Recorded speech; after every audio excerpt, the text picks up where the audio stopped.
Baik, kita akan masuk ke bagian pertanyaan nomor 3. Berikut ini adalah 3 gambar di sebuah balok yang dihubungkan dengan bekas-bekas yang identik dan berada pada kondisi relaksasi, yaitu ketika balok berada pada di tengah sistem seperti pada gambar.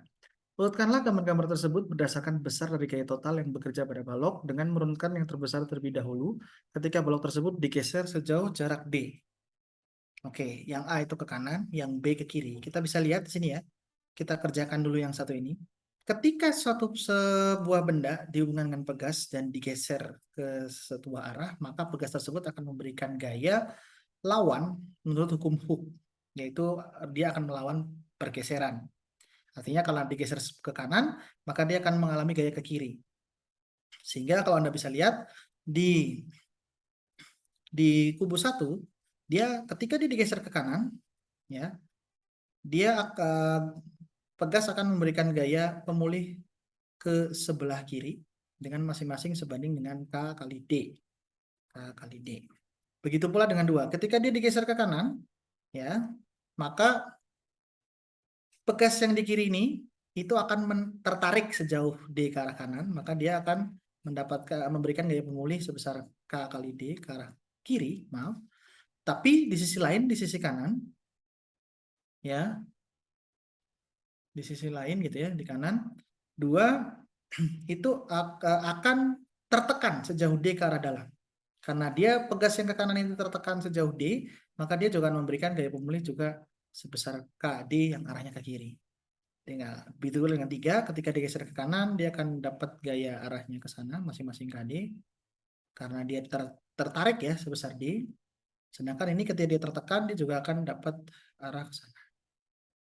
Jadi menurut gaya ketika digeser ke kanan, maka balok 1 akan kena gaya 2 KD ke arah kiri, balok 2 akan kena 3 KD ke arah kiri, balok 3 akan kena 4 KD ke arah kiri. Sehingga untuk yang A, urutannya adalah 3 ya, lebih besar dibanding 2, lebih besar dibanding 1.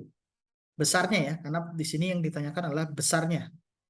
Kita tidak berbicarakan arahnya. Nah, ketika balok digeser ke kiri, ya, kalau balok digeser ke kiri, maka Anda bayangkan saja ketika digeser ke kiri, maka pegas ini kan tertekan ke kiri sejauh D, maka dia akan memberikan gaya pemulih arahnya ke kanan. Sama juga 2 KD.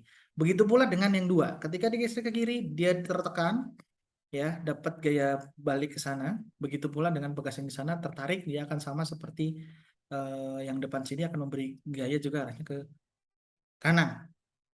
Karena tertarik. Begitu pula dengan 4. Maka besar total gaya untuk 1, 2, dan 3 itu sama. Mau digeser ke kanan maupun digeser ke kiri.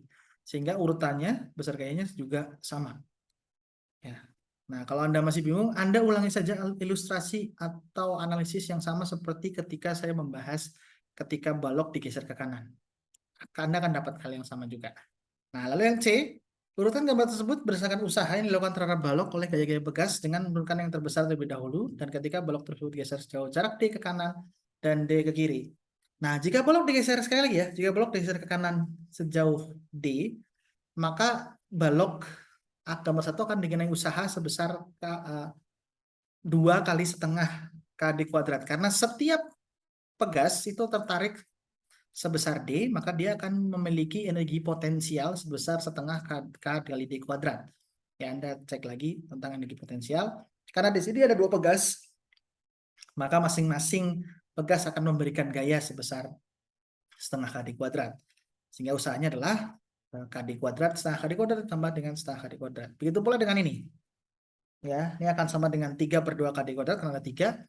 Yang di sini akan 2 KD kuadrat. Sehingga besar usahanya akan sama juga seperti urutannya seperti besar gaya, itu 3, 2, dan 1. Nah, untuk gerak ke kiri sama juga, karena gaya juga tidak berubah arahnya, maka dia akan mengalami urutan yang sama juga. Ya. Berikut pembahasan untuk nomor 3.